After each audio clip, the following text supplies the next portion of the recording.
মাদক বিরোধী আন্দোলন, আমি এই আন্দোলনকে স্বাগত জানাই।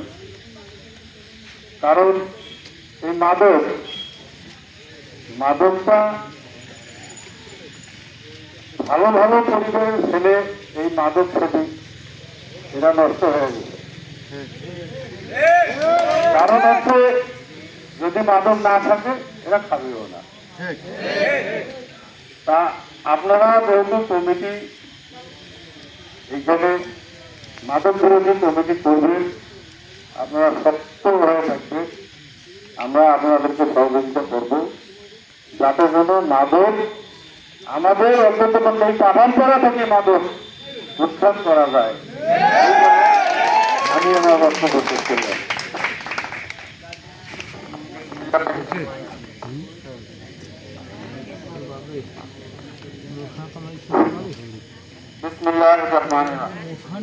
আসসালামু আলাইকুম। আমার সকলেই ভালো আছি তো নাকি? আমি সংক্ষিপ্ত কিছু কথা বলবো, তবে আমার কথা শুরু করার পূর্বে আমি প্রথমেই পাঠানপাড়ার যুবক শ্রেণী আছে যারা, তাদেরকে অনেক অনেক ভালোবাসা এবং অভিনন্দন জানাই। আমি বেশ কিছুদিন যাবত মোবাইল ফোনে লক্ষ্য করতেছি যে পাঠানপাড়া যুব কল্যাণ সোসাইটি নামে একটা গ্রুপ সৃষ্টি হয়েছে এবং তারা মাদকের বিরুদ্ধে কাজ করতেছে। এটা বেশ কিছুদিন যাবত চলমান আছে।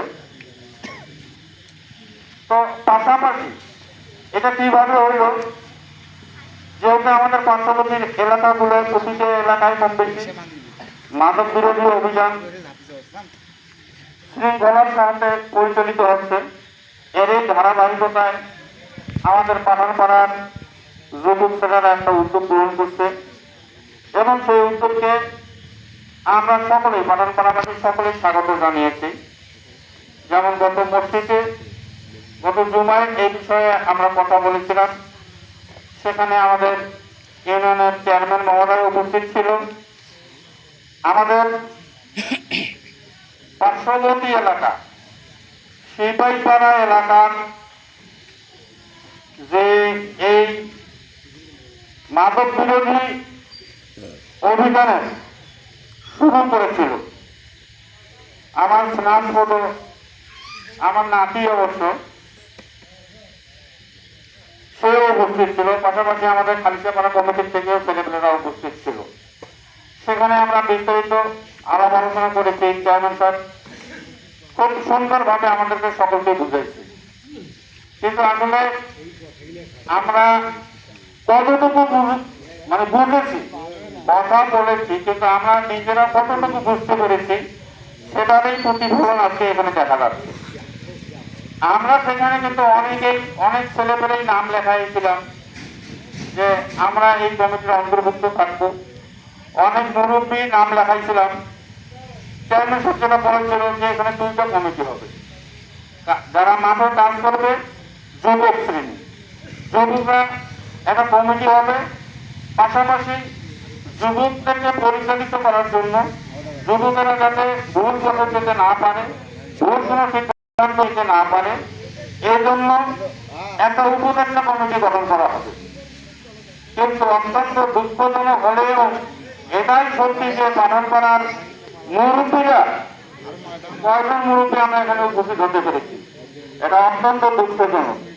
কারণ ছেলেমেয়েরা উদ্যোগ গ্রহণ করছে, তারা এই এলাকার জন্য, পাঠানপাড়া এলাকার জন্য কাজ করবে, শ্রম দিবে, রাত যাচ্ছে, আর আমরা তাদেরকে যদি উৎসাহটুকুও দিতে না পারি তাহলে এটা আমাদের জন্য অত্যন্ত দুর্ভাগ্যজনক। অতএব আমি মনে করি আজকে এটা আলোচনা সভা না, এটা একটা কমিটি গঠন হবে। যেহেতু তারা বিচ্ছিন্নভাবে কাজ করতেছে, অনেক সমস্যা আছে।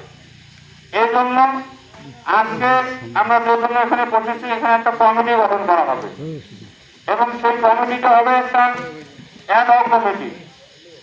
এই অ্যাড হক কমিটি এবং বাদ বাকি যেসব ছেলেপেলেরা যারা থাকবে সমস্ত ছেলেপেলেরাই থাকবে এই কমিটির সদস্য। এবং এই যে অ্যাডহক কমিটি হবে, আমরা 10 সদস্য বিশিষ্ট অ্যাডহক কমিটি করতে পারি, 20 সদস্য বিশিষ্ট করতে পারি, বাদ বাকি যারা থাকবে তারা সকলেই সদস্য হিসেবে থাকবে। আমরা যে 10 জন বা যে 20 জনকে আমরা সামনে দিব, আহ্বায়ক কমিটিতে দিব, আমরা এদের গতিবিধি কার্যক্রম লক্ষ্য করব। এ ব্যাপারে যারা সবচেয়ে ভালো ভূমিকা পালন করবে, যারা অগ্রণী ভূমিকা পালন করবে, আপনারা যুবকেরা আপনারা নিজেরাই তাদের কর্মকাণ্ড বিচার বিশ্লেষণ করে পরবর্তীতে হয়তো সেটা 20 দিন পরে হতে পারে, 1 মাস পরে হতে পারে, সেই সময় আপনারা একটা পূর্ণাঙ্গ কমিটি গঠন করবেন।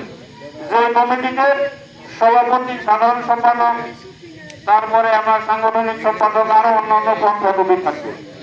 কিন্তু আজকে আমরা যে কমিটিটা গঠন করব, সেই কমিটিতে থাকবে শুধুমাত্র একজন আহ্বায়ক, 2 জন যুগ্ম আহ্বায়ক, 1 জন সদস্য সচিব, 2 জন সদস্য সচিব এবং বাদ বাকি থাকবে সদস্য। এদের আগামী 20-25 বা 1 মাসের কার্যক্রমের উপর ভিত্তি করে আপনারা আপনাদের মাঝে আলাপ আলোচনা করে এরকম একটা আলোচনা সাপেক্ষে সেখানে একটা পূর্ণাঙ্গ কমিটি দাঁড় করাবেন। এটা হলো কিছুক্ষণ আগে মিটিং শুরুর আগে চেয়ারম্যান সাহেবের সাথে আমি কথা বললাম, চেয়ারম্যান সাহেব এইভাবেই পরামর্শ দিল।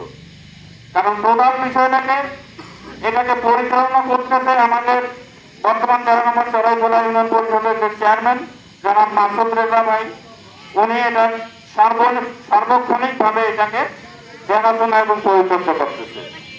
তো আমরা আজকে যেহেতু কমিটি গঠন করব, সেই সুবাদে আমরা বিস্তারিত বেশি কিছু আলোচনায় না আসবে।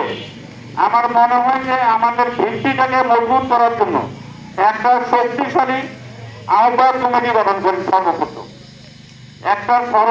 সর্বপ্রথম একটা আহ্বায়ক কমিটি গঠন করি। এই আহ্বায়ক কমিটির জন্য আমরা সর্বপ্রথম তাকে আহ্বায়ক করা যাবে।